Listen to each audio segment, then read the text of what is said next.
Daily Star, page 15, there's a story here. It's called A Passage to Innuendo, which I quite like. It's a hiker who's completed the UK's rudest walk after trekking 326 miles from his home in Cockermouth to Lickey End. Oh, God. And on this, on this trip, he conquered places such as Great Cockup, Little Cockup, Andrew's Knob, Nanny's Breast, Knob End Nature Reserve and Bottoms Reservoir.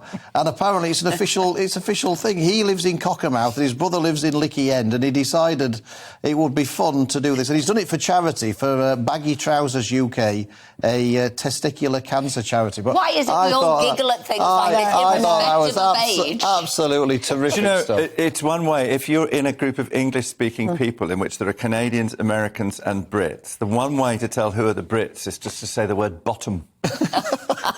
And everybody else. The Canadians, the Americans, excuse me. Do you not think it's slightly because we have quite strict broadcast rules about what we can and can't say, and so anything near the edge... I've probably just broken them all there, I thought Tessa. you walked the line, but it's one of the things I've got against podcasts. I don't like it when they F and blind in my ear, however good the podcast is. I quite like our old-fashioned broadcasting stuff. But it's also, it's just that innuendo. Yeah. It is the carry-on. Saucy postcard. It is the, I don't know, the pantomime at Christmas. So it's not rude and it's not vulgar. It's just a little, as Ken Dodd would say, a little titter. Yeah. Cheered me up anyway. Well, I'll never forget seeing Biggins on stage playing Dick Whittington's mother and getting an entire theatre to stand up shouting, "We love Dick."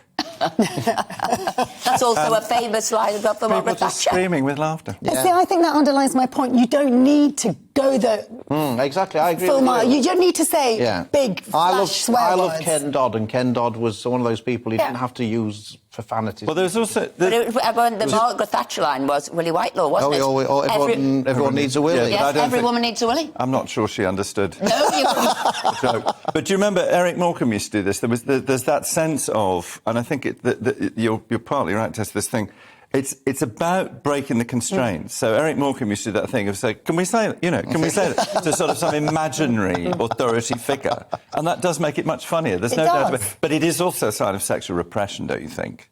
Yes, and Britain is famously sexually we're famously sexually repressed, and we're all, Oh, right. Well, there you go. Training. Don't look like that. Naturism has taken off in this country. Well, they're taking everything off, aren't they? Yes. Fanar, Anyway, and the trouble is... Simon, a bit of culture from you, if you don't mind. Once you get onto planet, or double entendre, you can't get off. See what I mean? All right, let's just grow up. For goodness sake, you children.